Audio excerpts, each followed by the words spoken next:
시간에는 이 요한계시록 3장 라오디게아 교회에게 보낸 편지를 좀 묵상하겠습니다. 자, 오늘 이 라오디게아 교회는 아시다시피 터키, 에베소 가까운, 그래서 지금 관광지로 유명한 빠묵갈레라고 그 온천수가 나오는, 그래서 막 물린 왜 시퍼렇고 또 그 바닥은 하얗게 석회석이 질이 침전된 관광지 유명한 그 빠묵갈레라고 해서 가까운 곳에 있는 그 온천수를 끌어다 썼다는 부자 마을, 부자 동네였습니다. 라오디게아 교회는 로마에서 건설해서 발견된 유적들을 보면 똑같이 원형극장도 나오고 과거에 화려했던 그런 명성을 지금도 확인할 수가 있는 그런 도시인데, 자, 여기에 있는 교회가, 하나님의 교회가 탄생됐는데 그 교회에게 주시는 당시 요한 사도의 입술을 통해서 예수님께서 주신 바로 메시지입니다. 자, 여기 보니까 재밌는 것은 14절에 예수님의 어떤 정체성에 대해서 정확히 말씀하고 있어요. 라오디게아 교회의 사자에게 편지하기를, 첫째는 아멘이시오, 두 번째는 충성되고 참된 증인이시오, 하나님의 창조의 근본이신 이가 가라사대, 이렇게 말씀하고 있어요. 자, 여기 보니까 아멘이라는 말은 뭡니까? 아멘은 맞습니다, 진리를 의미하죠. 우리 헬라어 원어로 보면 아멘, 아멘 이렇게 표현되어 있어요. 진실로 진실로 내가 이러느니 할 때 진실이라. 자, 우리가 믿는 예수님이 진실이 아니다, 진리의 그런 본체가 아니다 했을 때 참 그것처럼 우리는 황당한 게 없어요. 그 예수님에 대해서 믿을 때 우리는 십자가의 죽으심과 부활과 승천과 그분이 주시는 영생, 그분은 하나님의 아들이시오, 그분은 바로 신성을 가지고 계시는 하나님의 영광의 본체시다, 우리는 그걸 믿고 있습니다. 그래서 그분이 아멘이 아니면 노멘이다, 그럼 우리는 속임을 받았어요, 사기를 당했다, 그런 얘기입니다. 그럼 우리의 믿음이 헛것이라. 바울이 고린도전서 15장에서 부활이 없다면 우리의 믿음은 헛것이다, 정말 우리 우스꽝스러운 자가 된다, 그런 말씀을 바울이 주셨는데 참 여기에 해당되는 말씀이에요. 아멘이 아니면은, 가짜라면은 우리는 정말 엉터리들이라, 그런 얘기죠. 자, 그래서 그러나 예수님은 바로 아멘이시오, 믿을 만한 분이에요. 그러면 진리의 본체시라, 그걸 말씀하고, 그 다음에 충성되고 참된 증인이시오. 이 증인은 뜻이 뭐라고 그랬어요? 본자, 첫 번째 본자라고 그랬죠. 뭘 봤으니까 증인이죠. 그 다음에 증인은 여기서 말하는 충성된 증인이라는 것은 본 것을 절대 감추지 않고 증언한다, 그런 얘기예요. 어디까지? 순교에 이르기까지.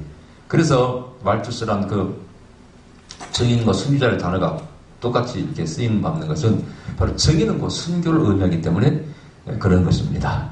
자, 그래서 예수님은 어떤 분이냐? 하나님 아버지, 즉 영원 전부터 함께 계셨기 때문에 아버지의 모든 알고 계셔요. 그게 요한복음 3장에 나와 있죠. 내가 땅의 것을 말해도 안 믿는데 하늘의 것을 말하면 믿겠느냐? 나는 하늘에서 왔다, 이런 표현을 씁니다. 그래서 창조하신 하나님 아버지 성부 곁에서 같이 창조에 동참하시고 창조 전부터 창조 후 영원까지 함께 계시는 분, 그리고 모든 것을 아버지께서 아시는 분이라, 그런 얘기죠. 그래서 그분은 참된 증인이시라, 이렇게 말할 수가 있는 것입니다. 창조의 근본이신 이가 가라사대, 이것은 알파 오메가를 말하죠. 시작이요 끝이다. 창조세계에 동참했으며 그걸 연복에서는 만물이 주로부터 나온다, 또 다시 주로 들어간다. 그것을 알파 포인트, 오메가 포인트가 말합니다. 알파 포인트라는 것은 출발점 말해요. 모든 만물의 출발점, 시작점, 거기에 예수님이 계시고, 오메가 포인트, 끝나는 점, 종말, 심판, 거기에도 바로 주님께서 계십니다. 그래서 그분은 창조의 근본이시죠. 자, 그런데 이 라오디게아 교회가 부자 교회였습니다. 상업도시였고 의료도시였고 부자 도시였기 때문에 거기에 교회가 좀 부유한 교회였다, 그런 얘기죠. 오늘날 교회가 복 받았다, 축복 받았다, 그러면은 되게 뭘 자랑합니까? 큰 교회 건물을 자랑하고 숫자가 많고 또 예산이 넘친다, 그럼 복 받았다고 얘기하는데 틀린 얘기는 아니에요. 당연히 우리가 성도가 복을 받아 성과를 발휘해서 교회 조직이 튼튼하면 좋겠는데, 그렇다고 해서 반드시 축복받는 건 아니더라, 그런 얘기죠. 오늘 재밌는 말씀은, 내가 내 행위를 하노니 네가 차지도 아니하고 더웁지도 아니하도다, 내가 차든지 더웁든지 하기를 원하노라. 이게 무슨 뜻입니까? 자, 이것은 경제적으로는 풍부하고 여유가 있는지 모르겠는데 하나님 일에는 미지근하더라 그런 얘기죠. 제가 오늘 또 오신 분한테 교회 봉사를 안 하십니다. 교회 봉사를 안 하시면은 신앙이 없는 거예요, 사실은요. 내가 주님을 사랑한다고 기도는 받죠. 예언 기도는 받죠. 그럼 결국은 예수님 또 예언자, 목사를 뭘로 생각하는 겁니까? 정교회를 말하는 무당이나 그쪽으로 생각하는 것이죠. 우리 기독교 신앙은 그게 아닙니다. 그래서 반드시 섬기는 교회가 있고 봉사를 해야 돼요. 안 하면 신앙 없는 거예요. 그렇죠? 근데 이 라오디게 교회가 이제 한마디로 예수 믿고 천당 가고 예수 믿고 죽음을 내가 죽어서 천당 간다는 어떤 그런 확신을 가할 때 주는 평안이 있죠. 당장 거기에만 머물러 있는 사람들, 이런 사람들이 되게 열심히 없습니다. 자, 우리가 예수 믿고 죽으면 천당 간다. 이것이 뭘로 연결돼야 돼요? 그렇기 때문에 천당이 있다면 반대편에 뭐가 있어요? 지옥이 있고 내 형제가 지옥 가는 것, 내 이웃이 지옥 가는 것. 또 예수님이 정말 우리 구주라면 그분이 지상 명령 땅까지 복음을 전하라. 이 복음 증거 전도에 열정이 있어야 돼. 구령 열정이 있어야 돼. 근데 라오디게아는 없더라 그런 얘기죠. 그러니까 종교가 주는 평안함. 예수님 천당 간다. 아마 천당 장사라고 그러죠. 거기에 머물러 있더라 그런 얘기죠. 자, 그래서 이런 교회는 선교에 열정이 없어요. 그 당시에는 복음을 전하는 것이 목숨을 거는 거나 마찬가지인데 관심 없어요. 그냥 안 다치고 평안하니 먹고 사느니 찢어 먹고 그 우리끼리 모여서 욱작욱작 찬양하고 하면 좋다 이거예요. 거기서 만족한다 이겁니다. 이런 식의 종교가 세상을 구원할 책임을 다하지 못하면 그런 종교는 존재 이유가 없다. 세상을 변화시키고 구원할 그런 강력한 사명감을 느끼지 못하는 교회는 존재할 이유가 없다고 제가 이런 말씀드렸죠. 그럼 결국은 교회는 어디 들어가느냐? 투쟁 가운데 들어갑니다. 그것이 어떤 투쟁? 칼 들고 싸우는 게 아니라 영적 투쟁, 영적 전쟁 가운데 들어가게 되어 있어요. 그 다음에 뭐에 또 들어가느냐? 헌신을 해야 돼. 세상에 헌신. 그러려면 내 것을 내놓아야 돼. 내가 부자라고 그걸 잘할 것이 아니라 우리 얼마나 선교하고 얼마나 세상을 구원하기 위해서 구제하기 위해서 노력하는가를 보여야 됩니다. 그것을 뒤에서 뭐라고 말하느냐? 연단을 받은 금을 쏴서 부유케 하라는 거예요. 돈 네가 생각하는 은행 잔고가 너를 부유케 하는 것이 아니라 그것은 천당에서는 하나님 나라에서는 가치가 없는 것이고 뭐가 진정한 가치가 있는 것이라고요? 네가 주님을 위해서 진리를 위해서 얼마나 연단과 시를 받았니까 그 양, 그 부피가 바로 부유함을 결정한다는 것입니다. 그것을 천당에서는 금이라 말하는 것입니다. 어떤 사람을 예언할 때 당신은 금멸류관을 쓰고 있습니다. 이렇게 예언할 수 있거든요. 근데 그 사람은 많은 시련을 겪었고 전도하는데 많은 물질을 투자하고 뭔가 노력했던 헌신했던 그러면서 고난을 당했던 그런 사람을 그렇게 보여주십니다. 하나님께서 멸류관을 쓰고 있어요. 그래서 오늘 그것을 여기서는 실험과 연단을 받은 금이에요. 그걸 네가 정말 가지고 있다면 당신은 부유하다 이렇게 말할 수 있다는 것입니다. 그렇지 않고 고급 승용차를 가지고 있다든가 좋은 건물을 가지고 이걸 자랑하면 천국에서는 절대 그것이 가치가 없더라. 그러니까 우리가 보는 거하고 영적으로 보는 거는 다르다 그런 얘기입니다. 라오디게 교회는 그런 거꾸로 부자였던 교회였습니다. 자, 그 다음에 오늘 본 말씀에 이제 더 강력한 말씀. 그래서 미지근하니까 토하여 내칠이라는 거예요. 미지근하니까 음식에 비유하는 것이죠. 뭔가 미식거려. 여러분, 음식이라는 건 그래요. 시원하든지 뜨거워야 맛있어요. 그죠? 아이스크림은 시원해야죠. 빙수는 시원해야죠. 그런데 거의 우리 한국인은 또 뜨거워야 맛이 난단 말이죠. 그것은 바로 그 먹는 사람에게 그런 맛을 차가우나 차갑든지 뜨거워야 맛을 준다 그런 얘기죠. 그럼 예수님께서 여기서 먹는 분이라고 칩시다. 그럼 예수님은 어떤 우리 성도를 좋아하냐 이거죠. 즉 예수님의 비유, 예수님의 입맛에 맞는 분이라고 그런 얘기죠. 그럼 예수님께서 어떤 분을 입맛에 맞아? 그럼 사도행전을 보세요. 사도들이 목숨을 걸고 순교를 각오하고 복음을 전하죠. 그런 분이 주님의 비유가 그렇습니다만은 입맛에 맞는 그런 분을 사랑하신다는 뜻이죠. 그렇다면 우리가 주님께 맞춰가야 돼. 인정받으려면은 그럼 어떻게 해야 돼? 좀 뜨거워야 돼. 찬양할 때도 좀 박수 좀 치고 찬양. 박수를 그냥 치는 게 아니에요. 박수를 치고 뭔가 달라. 삭결처럼 막 뻥나무 위에 올라갔어. 뭔가 달라. 열정이 보여. 예, 제가 요즘 느끼는 게 그래요. 나도 어떻게 설교할 것인가? 세련되게 할 것인가? 예? 좀 뭐랄까, 좀 많이 배운 사람, 지성미가 넘치는, 지성적인 설교를 할 것인가? 여러 가지 생각을 해봅니다만은, 제가 요즘 깨달은 것은 일단 영적인 것이 좋다. 좀 쉬운 것이 분명히 좋다. 그리고 또 하나는 생명력이 넘치는 설교. 그러면 영적인 설교, 정열이 있는, 열정 있는 설교. 뭐 이런 설교가 좋다는 생각이 들어요. 근데 그게 뜻대로 들은 건 아니에요. 모든 사람이 누가 다 설교를 못하기로 원하시겠습니까? 다 잘하기로 원하지만은 뜻대로 되는 건 아니에요. 근데 어쨌든 그런 식의 어떤 그 방향을 설정해서 설교를 해나가겠다는 생각이 들어요. 뭔가 열정이 막 살아있는 그 설교를 들으면 막 지금 사나고 싶은 말 뜨거운 마음이 생겨. 이래야지 졸려버린다든가. 지적으로는 동의해. 그러나 가슴이 뜨거워지잖아. 그러면 문제가 된다 그런 얘기입니다. 쉬운 문제는 아닙니다만은 목표는 그렇게 방향은 세워나가려고 합니다. 여러분들도 그럼 너도 이렇게 설교하더라고요. 이 부분을 가지고. 자, 뭐에 대해서 시원해야 되냐. 아까 낮에 말씀드렸어요. 불의에 대해서, 죄에 대해서는 차가워져야 된다 그런 얘기죠. 죄를, 불의를 바라보고 뜻이 좋다 이러면 안 돼. 징그러. 멀어져 가야 돼. 식어져 가야 돼. 이 죄를 보고 막 가슴이 뜨거워지면 안 됩니다. 지금 하면 안 돼. 식어져 가야지. 아멘. 그 다음에 뜨거워져서 그런 거예요.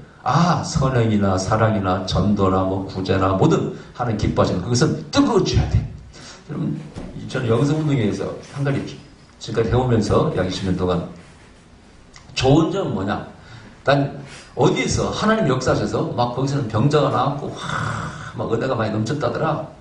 막 기적이 막 일어나고 그러면 우리는 어떻게 생각이 드냐? 막 가슴이 뜨거워지면서 나는 왜 그렇게 못하지? 막 그런 막 그 좀 좋은 의미에서 막 영적인 막 질투심도 막 생깁니다. 나 가보고 싶다. 나도 불러 받아야지. 그런 면에서는 저는 영성운동을 참 잘했다는 생각이 성령운동을. 어떤 목사님도 그런 얘기하면 이상한 것들 말이야. 이렇게 생각하면 그렇게 말을 하거든요. 이 사람들은 하나님 역사했다면 더 식어버리더라고 그걸. 아니 하나님 기적의 역사에 왜 식어버려 차가워집니까? 괜찮아. 그런 거 하면 안 돼. 그런 면에서 저는 성령들 잘했다는 생각이 들어. 토라를 막 가르칠 때, 나는 막 다인이라든가 뭐 옛날에 뭐 이렇게 미술코라든가 토라 얘기하면 막 가슴이 뜨거워져. 야, 저건 좀 새롭다. 성경을 새롭게 보네. 뜨거워져. 또 목사님들 완전 토라 얘기하면, 그까지 그런 거, 너무 그런 거 좋아하지 마세요. 너무 새로운 거 좋아하지 마세요. 이런 사람이 있거든? 그러면 이분들은 뭔가 진리에 대해서, 우리 진실에 대해서 알려고 하잖아요. 그냥 전통적으로 배운 것이 진리라고 생각해. 절대 전통이 진리는 아닙니다. 아멘. 옳은 것이 옳은 것이고 진리가 진리인 것입니다. 지금도 바른 게 있다면 그 길을 찾아야 돼. 아멘. 바른 게 있다면 찾아야지. 틀린 걸 붙잡고 그러면 안 되는 것이죠. 자, 그래서 우리가 무엇을 차가워질 것인가, 무엇이 뜨거워져야 할 것인가를 정확히 우리는 알아야 된다. 그런 의미. 만일 그렇다면 뭐라고? 내치리라. 이것은 뭡니까? 같이 못 살겠다 이런 얘기죠. 같이 못 논다 그런 얘기입니다. 누가 주님의 친구가 될 수 있어요? 요한복음 15장에서는 계명을 사랑하는 자. 아멘. 또 내 그리스도의 영이 있는 자, 성령이 충만한 자, 뭐 이런 분들을, 성도들을 주님은 사랑하십니다. 우리는 주님의 친구인가 아닌가를 봐야 돼. 요한복음 11장에 주께서 친구라고 했던 나사로 집에는 누가 있었어요?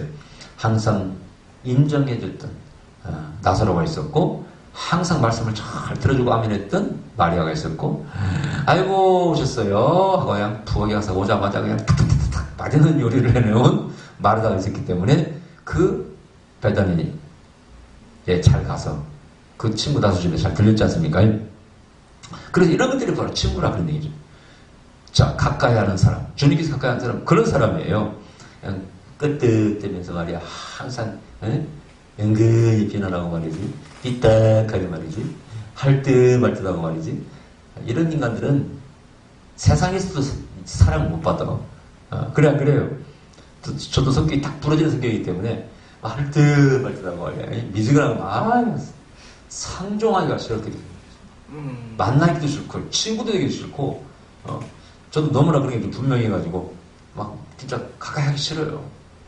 근데 그러면서 열정이 있긴 있는데 그 열정이 나와 같으면 다행인데 방향이나 모든 것이 또 틀려버리면 또 안 맞죠. 자, 그래서 친구 사귀기 힘든 것이죠. 그러나 어쨌든 여기서 배울 주님께 맞춰야 된다 우리는. 아멘. 속된 말로 그 입맛에 맞춰야 돼. 원하는 것, 주님께서 원하시는 그것을 해야 돼. 그때 주님께서를 사랑하시고, 안 그러면 내친다는 얘기입니다. 그 다음에, 여기 보니까 흰 옷을 사서 입어 벌거벗은 수치를 보이지 않게 하고 안약을 사서 눈에 발라보게 하라. 여기 이제 금과 그 다음에 옷과 그 다음에 안약이 있는데 아까 금은 설명을 드렸고 그 다음에 옷은 뭡니까? 여기 흰 옷이라는 것은 성경에서는 성결의 옷을 말하는 것입니다. 그럼 성결의 옷은 반대가 뭐예요? 불결이죠. 그죠? 우리가 정욕이 사로잡히고 세상이 쾌락이 사로잡히면요 절대 역으로 볼 때 그 사람들은 흰 옷을 입은 사람이 아니에요. 무슨 옷을 입었을까? 걸레 같은 거지 옷을 입었겠죠. 그죠? 가끔 우리가 환상을 보는 사람들이 더러운 옷을 벗어버리고 흰 옷을 입는 걸 환상을 봅니다. 그것은 과거의 죄악과 더러운 것들이 이제 용서받고 네가 주님 안에서 의롭게졌다. 그걸 보여주는 환상이에요. 그래서 영적으로 봐라. 네 자신이 더럽다는 겁니다. 여러분 자신 한번 생각해. 나는 더러운 사람인가 깨끗한 사람인가 본인이 제일 잘 압니다. 그래 안 그래요? 내 옷은 과연 영적으로 볼 때 무슨 색일까? 무슨 옷일까? 본인들이 돌이켜보시기 바랍니다. 그 다음에 안양은 영적인 눈이라고 봐야 되겠죠. 이 세상을 보는 눈이 우리가 여러 가지 눈이 있습니다. 육적으로 이 눈에 한번 눈, 속담을 눈깔이라고 그러죠. 눈깔로 보는 세상이 있어요. 보이는 것만 봐. 그리고 자기 속에 땡기는 것, 자기 마음을 통해서 그 땡기는 눈으로 봅니다. 그 땡기는 눈이 뭐예요? 자기 좋아하는 것만 쫓아다닌다 그런 얘기죠. 걔는 뭐가만 보인다고? 걔는 덕만 보인다 그랬죠. 그리고 고개를 숙이고 냄새 맡고 다니지 않습니까? 걔는 그것만 땡기니까 그것만 쳐다본다 그런 얘기죠.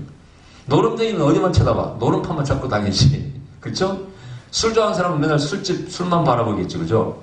그래서 거룩을 살아가는 사람은 거룩한 것을 찾게 되어 있습니다. 뭐가 어려운 일일까? 뭐가 가치가 있는 일일까? 뭐가 보람된 일일까? 그런 걸 찾게 된다 그런 얘기죠. 그래서 겉으로는 그럴싸하지만은 속은 썩어버린 범죄로 가득한 더러움을 가득 찬 그런 삶이 그런 인생이 많이 있지 않습니까? 자, 그래서 영안이 열리면 그게 정확히 진실로 보이더라 그런 얘기죠. 영안이 열린 사람들 체험을 보면은 다 화들짝 놀랍니다. 나 저분을 저렇게 안 봤는데 왜 영주로 보면 저렇게 더러운 게 많아? 이래서 화들짝 놀란다는 얘기죠. 저분은 뭐 봉사도 많이 하고 헌금도 많이 해서 거룩한 존재를 봤는데 영주로 보여주는데 이거 속에 더러움이 많고 어떤 심지어는 영안이 열린 사람은 또 부흥사가 저 여전히 회장이 들어오는데 그 속에 염란이 들어있는 거예요. 그러니까 그걸 얘기했더니 그냥 푹 쓰러졌다는 거 아니에요? 재밌는 얘기로 하죠. 그죠? 그래서 영안으로 영적인 눈으로 바라볼 때는 세상은 다르게 보입니다. 우리 기독교인들은 영안으로 바라봐야 되는데 자 환상이 그러면 나는 안 열렸어. 어떻게 영안으로 바라볼까? 성경의 눈으로 바라보면 됩니다. 말씀의 눈으로 바라보면 돼요. 아멘. 말씀에서 하라고 하는 그것을 하고 즐거워하라는 그것을 즐거워하며 하나님께 기쁨을 드리려고 노력하면은 눈이 그렇게 바뀌어서 그렇게 보여지게 되어 있는 것입니다. 할렐루야. 그건 과거에 우리가 예수 전도할 때는요 누가 눈에 보이는지 아세요? 맨날 전도하는 분만 보여요. 어디서 전도하는 사람 만나서 같이 전도할까? 그러니까 초기파제로 보여서 돌아다니면서 전도하고 품앗이처럼 이렇게 그 결전되면은 그 교회 보내주고 그렇게 했다잖아. 그때 했지 않습니까? 지금 생각하면 참 그때 순수했어요. 그때는 어디서 전도가 몇 명 모인다? 어디 가면 전도하는 목사님 몇 명 모인다? 맨날 그 얘기 만나서. 그리고 뭐 전도로 나가서 몇 명 결신됐고 맨날 그 얘기만 해. 그때가 너무나 거룩하고 아름다운 때였을 때요. 아멘. 그게 바로 어떤 영안이라 이렇게 말할 수 있습니다. 그 다음에 자 19절은 열심을 내라 회개하라 그 잘못된 건 바로 잡아라 그런 얘기죠. 20절만 보십시다. 볼지어다 내가 문 밖에 서서 두드리노니 누구든지 내 음성을 듣고 문을 열면 내가 그에게로 들어가 그로 더불어 먹고 그는 나로 더불어 먹으리라. 이기는 그에게는 내가 내 보좌에 함께 앉게 하여 주기를 내가 이기고 아버지 보좌에 함께 앉은 것과 같이 하리라. 믿는 자는 성령이 그들에게 하시는 말씀을 들을지어다. 자, 이게 볼지어다 내가 문 밖에서 두드리노니 지금 여기서 이 말씀을 잘 명심하셔야 돼.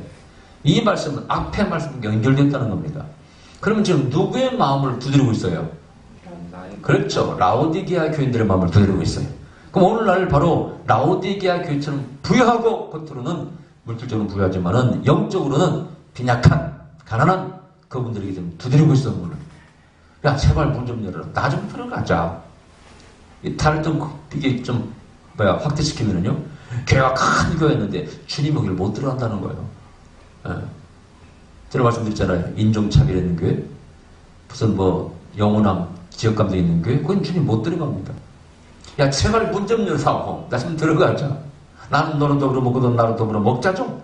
같이 동사하자. 같이 살아보자. 일도 하고, 동거 좀 해보자. 그러나, 안 열어줘요. 왜 안 열어줘요? 예수님 필요 없어요. 예수님, 당신은 얼굴마담으로 우리 교회 소개하고 숫자 늘리는데 당신의 이름과 얼굴은 필요해. 가르침도 필요해. 그러나 우리가 삶을 생활하는 데는 필요 없어. 당신 들어오시면은 내가 좀 힘들어. 보세요. 사치하고 하는 그런 교회는 주님 오시면 얼마나 사치 안 하려면 힘들겠어. 생각해보세요. 내가 가난해지려면 얼마나 힘들겠어. 높은 자리에 있는 사람은 주님 오시면 그 자리를 내어드려야 되는데 낮으려면 얼마나 힘들겠냐고 여러분. 그게 오지 마셔. 거기 계셔. 우리에게 오지 마셔. 내 마음속에 들어오지 마셔. 당신 들어오면 힘들어요. 이런 사람이에요. 이게 누구의 모습이에요? 사실 우리의 모습입니다. 항상 이런 내가 예수라면 어떻게 할 것인가 옛날 그런 책이 유행했었죠. 지금 주님께서 나를 바라보신다면 어떡하실까? 어떻게 생각하실까? 괴로운 질문입니다. 힘든 질문이에요. 그러나 끊임없이 그런 질문을 우리는 해 가야 돼요. 누구에게? 자신에게. 할렐루야. 그 다음에 이긴다. 이기는 건 뭡니까? 이 교회가 당시에 직면에 있던 문제는 핍박도 있었어요. 그래서 그 고난, 핍박 이겨야 돼. 또 뭘 이겨야 돼요? 바로 편안함으로 세상의 쾌락으로 하나님을 멀어지게 하는 것을 그걸 이겨야 된다 그런 얘기죠. 아멘? 그것은 개인의 굉장한 수양이 필요합니다. 이게 사실은 영성훈련이라고 봐도 돼요. 능력만 받는 영성훈련이 아니라 영성훈련은 뭡니까? 하나님께 민감하고 하나님께 원하시는 그것을 하는 그거 영성훈련이거든요. 그러려면은 이겨야 될 게 참 많아요. 때때는 TV도 이겨야 되고 술, 담배를 말할 것도 없고 이겨야 돼. 참 많은 걸 이겨야 됩니다. 가정에서도 배우자 여러 가지 다 이겨야 됩니다. 그것을 이기는 자에게는 뭐라고요? 생명의 멸류관을 주십니다. 그걸 바라보고 나가야 됩니다. 그래서 이 말세를 살아가는 우리가 정말 그런 흰 옷을 입고 그 눈에는 안약을 바르고 시간과 연단을 통해서 얻은 핍박을 통해서 얻은 금을 다 한 덩어리씩 가지고 부유한 자, 영적으로 부유한 자가 돼서 이 세상을 이기고 주의 나라에 입성해야 됩니다. 할렐루야. 기도하십시다. 그러신 우리 아버지 한 주간도 복되게 하시고 승리케 하시고